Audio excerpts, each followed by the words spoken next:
ભાજપ યુવા મોરચા દ્વારા અખંડ ભારતની સ્મૃતિમાં મોતીબાગ ટાઉન હોલ ખાતેથી મશાલ રેલી યોજાઈ હતી। ભારતને 15મી ઓગસ્ટે આઝાદી મળી, પરંતુ ખંડિત ભારત સાથે આઝાદી મળતા વિભાજનની યાતના અને અખંડ ભારત સમૃદ્ધ ભારતની સ્મૃતિમાં ભારતીય જનતા પાર્ટી યુવા મોરચા દ્વારા મશાલ રેલી યોજવામાં આવી હતી।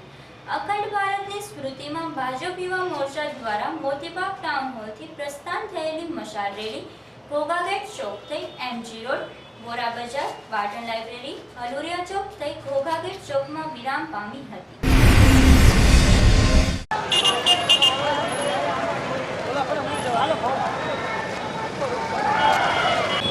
साथी महामंत्री श्री योगेशभाई बदाणी, साथी महामंत्री श्री यशपालसिंह गोयल અને યુવા મોરચાની આ જે ટીમ માનનીય યુવા મોરચાના પ્રમુખ જયભાઈ બુટાણી તથા તેમના મહામંત્રી શ્રી શરૂઆત થઈ અને ગામમાં પહોંચ્યા ત્યારે યુવા મોરચાને અભિનંદન આપવા ઘટે એવું એક વાક્ય મને શહેર અધ્યક્ષ શ્રી ચિમનભાઈ યાદવે આપણા પ્રમુખ સાહેબે કીધું કે ભાઈ આ રેલી પૂરી થાય ત્યારે યુવા મોરચાને ભારતીય જનતા પાર્ટી ભાવનગર શહેર વતી ખૂબ ખૂબ અભિનંદન આપજો કે ભાવનગરના ઇતિહાસમાં ભાવનગરના યુવા મોરચાએ ભવ્યથી ભવ્ય રેલી કાઢી છે।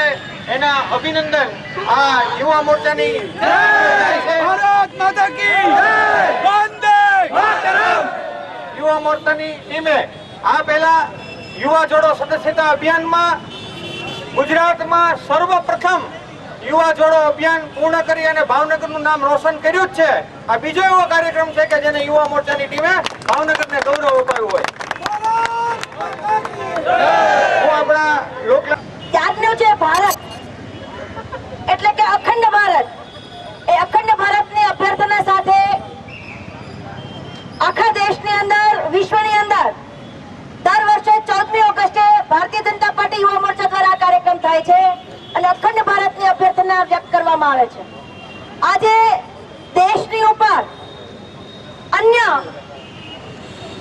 રાષ્ટ્રના જે નજર છે એ નજરને જવાબ આપવા માટેની તાકાત ભારતના યુવાનોમાં છે।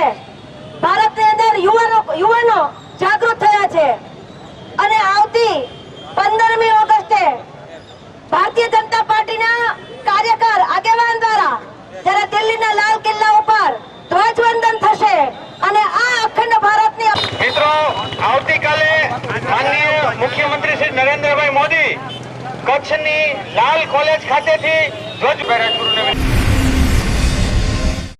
આ મશાલ રેલીમાં ભાજપ યુવા મોરચાના આગેવાનો, શહેર ભાજપના આગેવાનો, નગરસેવકો અને પ્રબુદ્ધ નાગરિકો જોડાયા હતા।